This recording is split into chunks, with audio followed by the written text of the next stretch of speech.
But first, you'll need to pick a class. Now, Early Access will initially have 6 classes available. Let's have a look at them. The Monk is a fast and furious melee fighter. He dashes in and out of combat and has mechanics that involve building up and keeping momentum. Like all classes in PoE 2, you'll want to use a wide variety of skills to mix and match different combos. To get new skills, you will first need to find skill gems. Using a skill gem will open the gem cutting menu, which shows all the active skills available in PoE 2. You can choose an existing skill to level up, or choose to engrave a new one. Since this is a level 7 skill gem, even if you pick a new skill, it will immediately be level 7, so there's no harm in trying out something new. The Monk primarily uses the quarterstaff. There are 3 schools of martial arts: lightning, ice, and wind. But don't think you have to stick to just one. The best combos are going to involve mixing elements of all 3. Let's try Killing Palm. Like many monk skills, this can be used to quickly take advantage of a specific situation. If there's an enemy on low life, you can use Killing Palm to dash to them and kill them instantly. This will provide a power charge. Then we can use a different skill to consume that power charge for a much more devastating attack. The Monk also has powerful combo skills. Tempest Bell, for example, is a skill that places a giant resonating bell. Hitting the bell causes it to ring, dealing damage to all enemies around it. You can also do things like freeze or shock the bell, which will add elemental damage to the strikes. The Monk also has a variety of abilities to empower his staff. If an enemy is close to being stunned, you can use Staggering Palm to punch them down. After that, any attack you do will shoot out wind projectiles. There are 21 active skills for quarterstaves, so this just scratches the surface of the options that you have.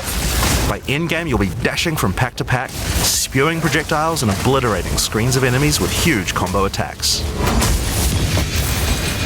Now, if you like a style of melee that's a little slower but hits much harder, then the Warrior is for you. He pounds the ground with big chunky attacks and can shrug off the hits of small enemies with large amounts of armor. Even though the mace slams are slow, you never lose control. Longer attacks can be retargeted as you go, and if you find yourself committed to a long attack, you can dodge roll out of it at any time. Among the skill option for maces, you will find a variety of slams, fire attacks, war cries, and shield skills. Here, I'm going to slam the ground, rending it apart with lines of fire. Any slam skill will then cause these fissures to erupt with lava. I can even run through them with a skill like Stampede to do huge amounts of damage. The Warrior can also use war cries, which can empower your next skill. Seismic Cry, for example, will double any slams from your next attack. The Stampede counts as a slam, so I can double that for even more craziness. If you want to go a little faster and be a little more defensive, equip a shield.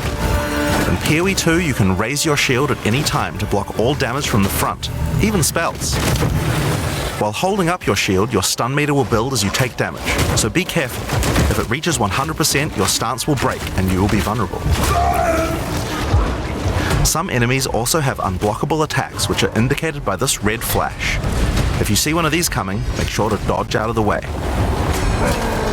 Using a shield also gives you access to shield skills, like Shield Charge, which allows you to charge towards enemies and stun them. While charging, you're also blocking the whole time, so you have full damage immunity from the front. The Warrior also has access to totems. Some totems have built-in abilities, like Shockwave Totem, which can be placed to stun nearby enemies and trigger aftershocks like those from the Earthquake. But you can also get Ancestral Warrior Totems, which allow you to use any slam skill in your repertoire. This is a meta skill, which means that it's a skill you can put other skills into. I can take a slam like Sunder and socket it into my Ancestral Warrior Totem. Now when I summon him, he'll sit there and slam the monsters from a distance. There are 20 active skills for maces, so there's a lot more to try out, but by endgame you're going to be dropping hammers from the sky, leaping fearlessly into combat, and separating the very earth you stand on. Time for some ranged attacks. The Ranger is primarily about the bow, but we wanted to make sure that she feels agile as well. In PoE 2 you can shoot while moving. Combined with all the skills the Ranger has that allow you to jump around, you will have a lot of mobility in combat. Bow skills have a variety of lightning, poison, ice, and physical attacks. Lightning attacks bounce around between targets. You can also stick lightning arrows in the ground which explode when hit by the bouncers, or electrocute enemies to take them out of combat. ice attacks allow you to slow and freeze enemies to keep them away from you. Using poison, not only can you slowly damage your enemies from afar, but also grow some interesting plants. With 21 bow skills and all the mobility and combo tools the ranger has, you can take advantage of every situation.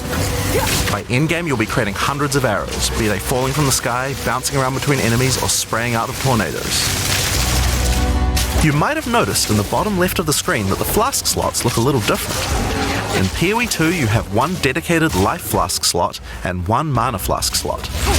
Flasks gain charges as you kill enemies, and typically allow you to heal 6 or 7 times if they're full.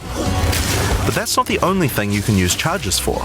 Charms are a new item type that will automatically defend you from various debuffs or damage types. Having trouble with getting frozen? Equip a thawing charm. When it's fully charged, it will make you immune to freeze for 3 seconds if you get frozen. To recharge them, just kill more monsters. You can gain more slots for charms by upgrading your belt. The mercenary wields a crossbow that can be loaded with different ammo types, offering versatility, power, and mobility. All classes in Path of Exile 2 can be controlled with WASD, which makes this class play exactly like a shooter. For the crossbow, you will find skills that work like shotguns, sniper rifles, assault rifles, and even grenade launchers. But not only that, there are a wide variety of more interesting elemental ammos too. It's very fast to switch between ammo types, so long as you already have them loaded, which makes the mercenary able to combo abilities together for devastating effect. Use Glacial Bolt to create walls of ice to separate enemies, then switch to Fragmentation rounds to explode the ice, dealing massive AoE damage. If I come across an armored enemy, I could use armor-piercing rounds to break their armor, and then high-velocity rounds to take them down. Or perhaps I could fire a gas grenade to poison enemies before detonating the cloud with an explosive shot for massive damage. If you want to call in some suppressing fire, you can summon artillery ballistas. These have a minimum range, so you'll want to prepare your position carefully before moving in. There are 22 active skills for crossbows. By endgame, you'll be calling destruction down from the sky as you litter the battlefield with grenades and pepper your enemies with your automatic shotgun. If you're looking to take a backseat and let your minions do the work, then the witch should be your choice. She can call forth hordes of undead monsters to fight for her, while casting powerful chaos spells that debilitate her enemies. Occult skills are some of the most varied in the game, with skeletons, noxious spells, specialty minions, curses, and sacrificial magic. Before we talk about minions, we'll have to talk about a new resource in Path of Exile 2 called Spirit. This is a spirit gem, which allows you to pick from a range of persistent skills.